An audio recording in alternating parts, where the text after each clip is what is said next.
Now that your wife is dead, grieve, pack your bags, and never come back. Those words still echo in these old bones 7 years later.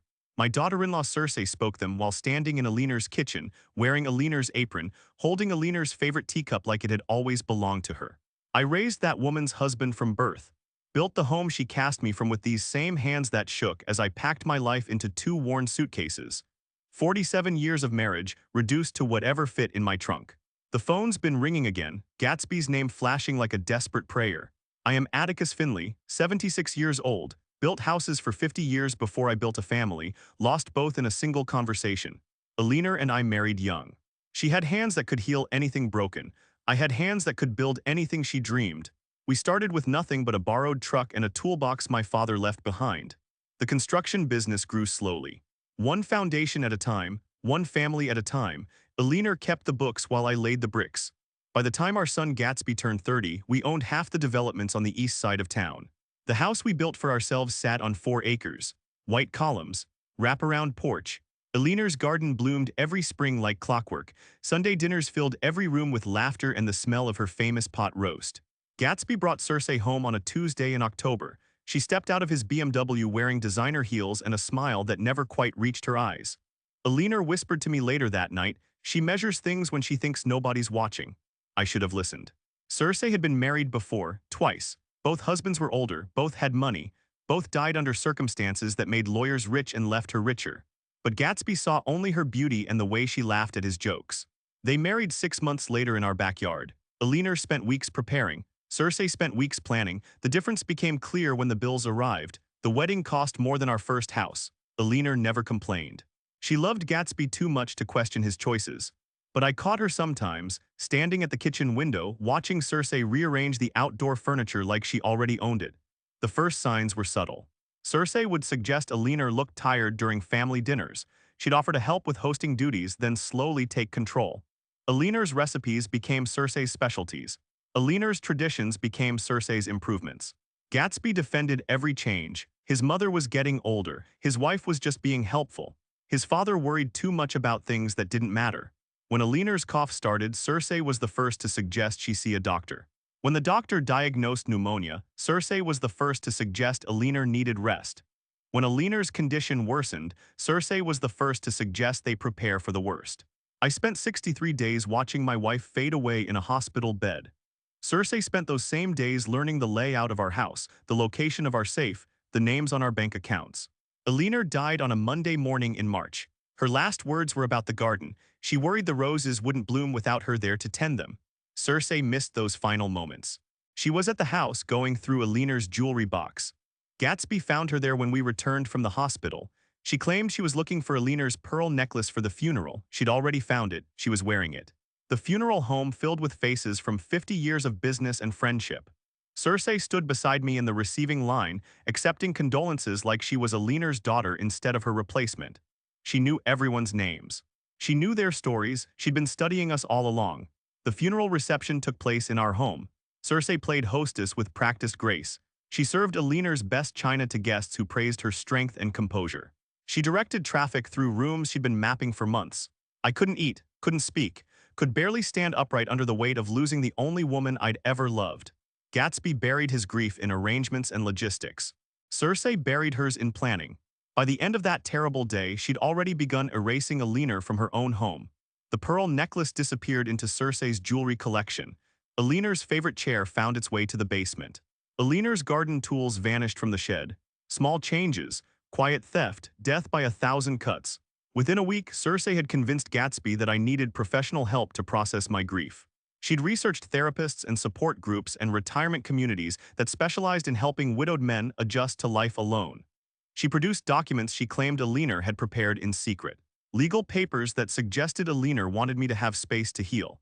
Bank statements that showed I couldn't afford to maintain the house on my own. Medical records that implied I was becoming a danger to myself. Every piece of paper was a lie. Every signature was a forgery. Every concern was a manipulation designed to separate me from everything Aliner and I had built together. But Gatsby believed her. His wife spoke with such conviction, such detailed preparation, such apparent love for his welfare that he never questioned the source of her information. The trap had been set long before Aliner died. Circe had simply waited for the right moment to spring it. The confrontation came exactly 2 weeks after we buried Alina. I was sitting in my chair, the one I'd occupied every evening for 23 years, when Cersei walked into the living room carrying a manila folder thick with documents. Gatsby followed behind her. His eyes never met mine. Cersei wore a black dress appropriate for mourning or for funerals. She placed the folder on the coffee table between us like evidence in a courtroom. Her movements were precise. Calculated, she'd rehearsed this moment. "Atticus, we need to discuss your future," she began. Her voice carried the tone of a concerned daughter, the words of an executioner. She opened the folder. Page after page of forged documents. Bank statements showing accounts I'd never seen.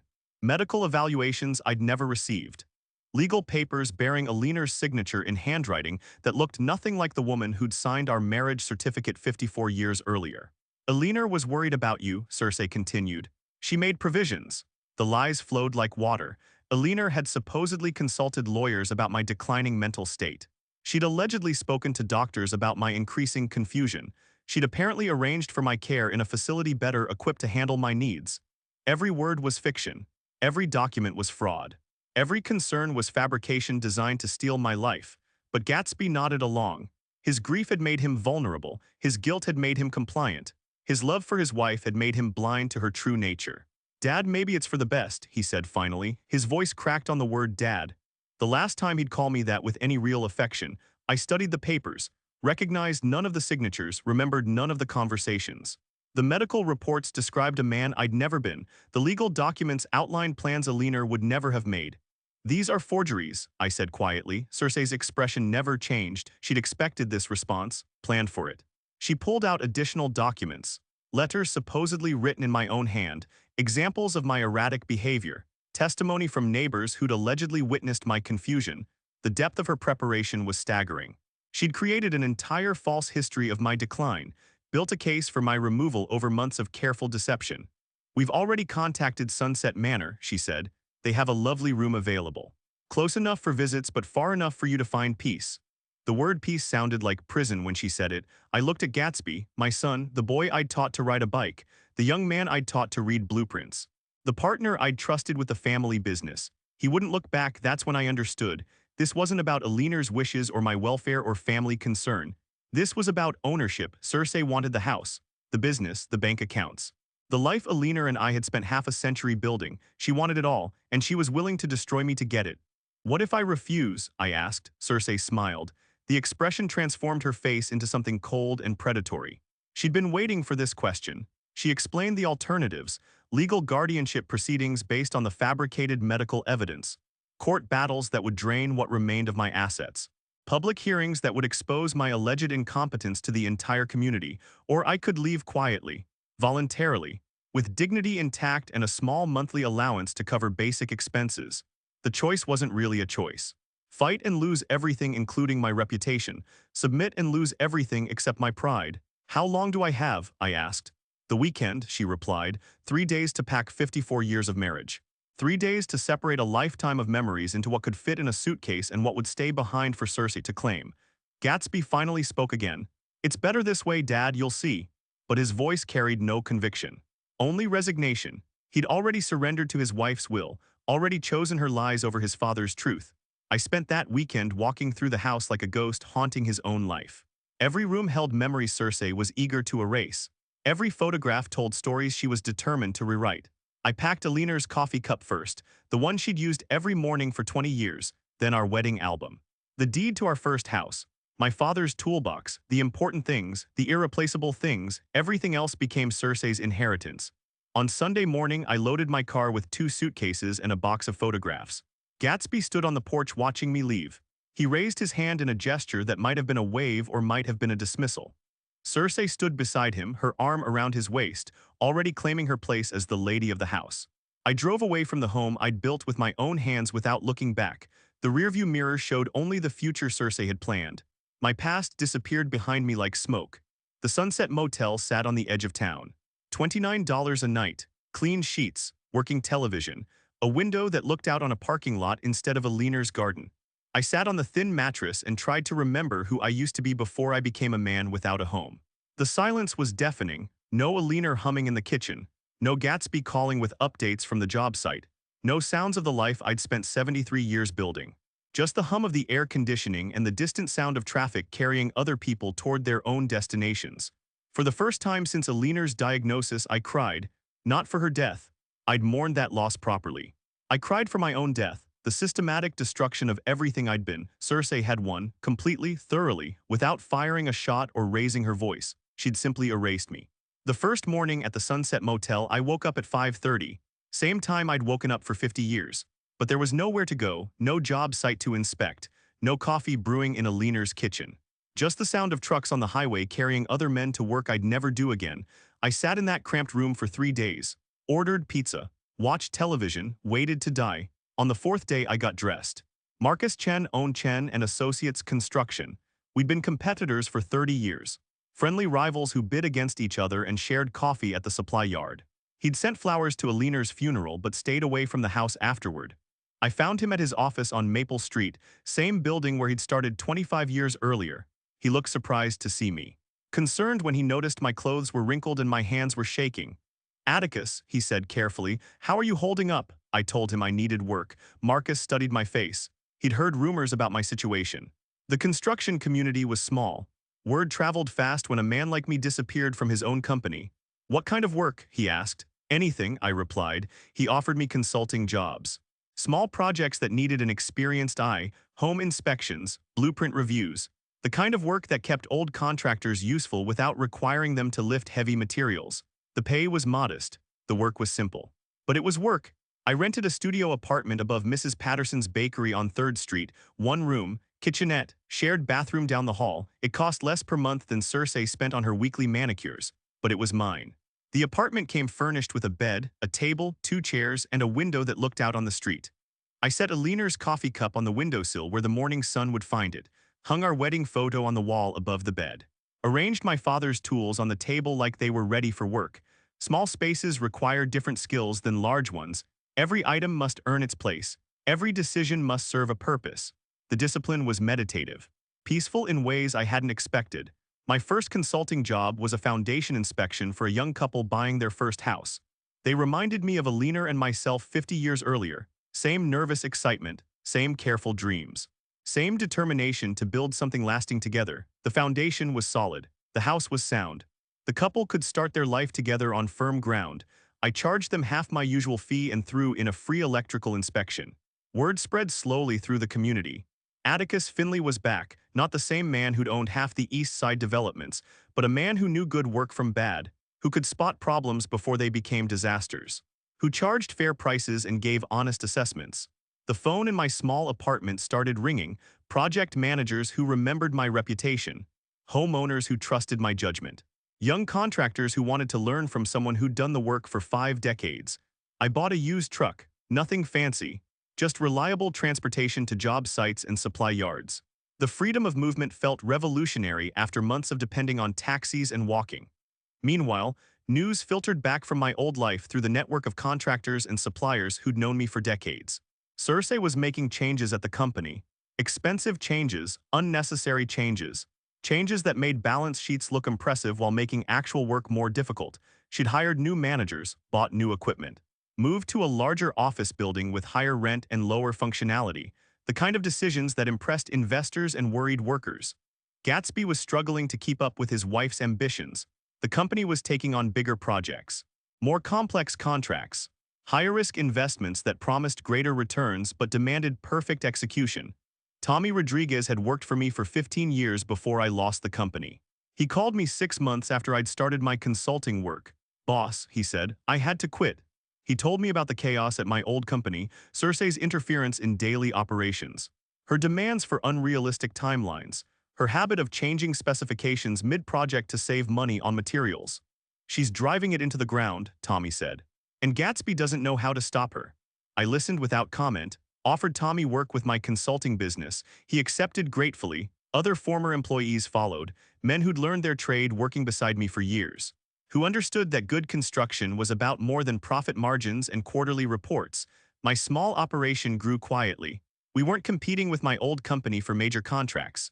We were building something different, something sustainable, something that valued craftsmanship over speed and relationships over revenue. The irony was profound. While Cersei was destroying the empire she'd stolen, I was creating a new kingdom from nothing. Not as grand as what I'd lost, but stronger in ways that mattered more than size. A year after leaving the Sunset Motel, I was earning more money than I'd made in the final years of running my old company, not because the work paid better. Because the expenses were smaller, the complications were fewer, the satisfaction was deeper. My studio apartment became too small for the business files and equipment I'd accumulated. I rented a proper office.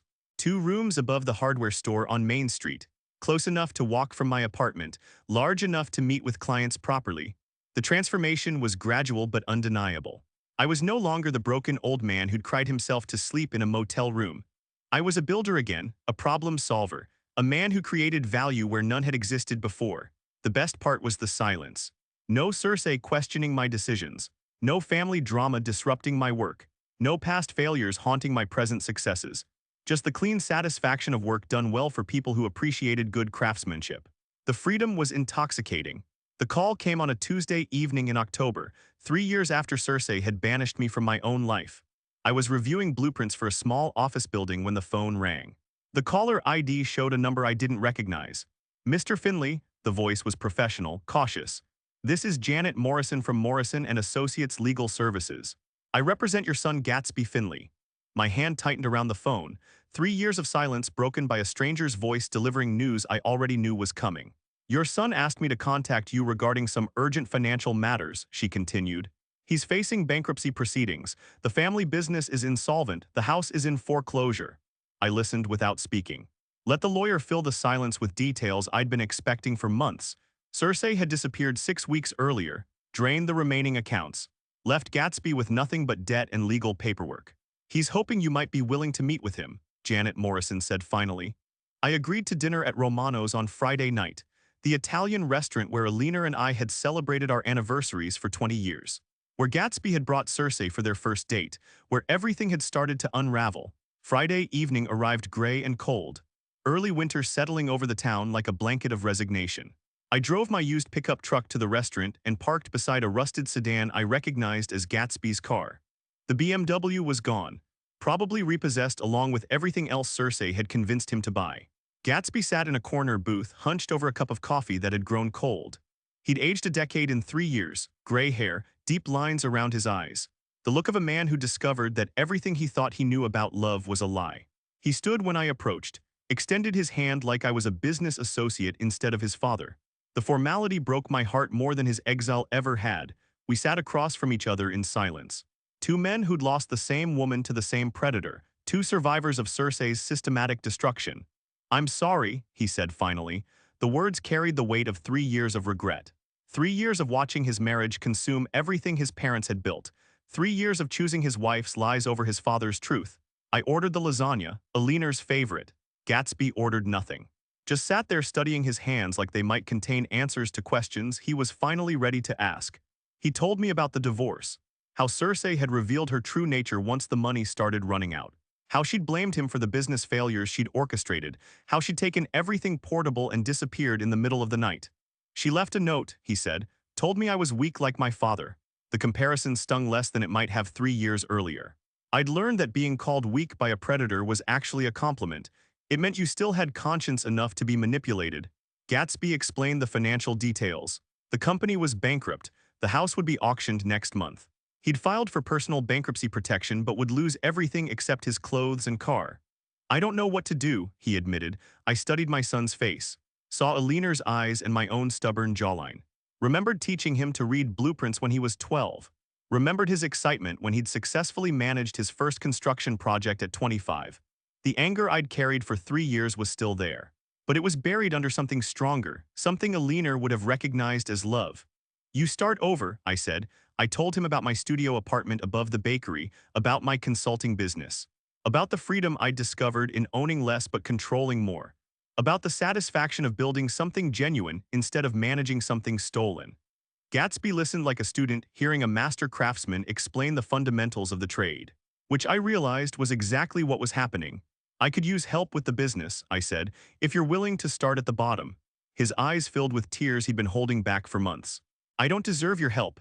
"This isn't about what you deserve," I replied. "This is about what Alina would want." We talked for 2 more hours about the mistakes we'd both made, about the lessons we'd both learned, about the possibility of rebuilding something better than what we'd lost. When I drove home that night, I felt lighter than I'd felt in years. Not because I'd won some victory over Cersei. Because I'd reclaimed the only thing that had ever really mattered. My relationship with my son. The next Monday, Gatsby showed up at my office at 7 in the morning. He'd brought coffee and donuts. Old habits from when we'd worked together at the original company. "Where do we start?" he asked. I handed him a set of blueprints, a small residential project. The kind of work that taught fundamentals without requiring massive resources. "Foundation," I said. "Always start with the foundation." Gatsby studied the plans with the intensity of a man who'd learned that shortcuts lead to collapse. That solid construction requires patient attention to details that nobody sees but everybody depends on. Outside the office window, snow began to fall, covering the town in pristine white, making everything look clean and new and full of possibility. Elinor's coffee cup sat on my desk, catching the morning light, a reminder of what we'd built together, what we'd lost, what we were building again. The phone rang, another client. Another project, another chance to create something lasting and true. Gatsby answered on the second ring. "Finley Construction," he said. "How can we help you?" The old company name, spoken by a new generation. Carrying forward a legacy that had survived betrayal and loss and the patient work of starting over. I smiled and got back to work.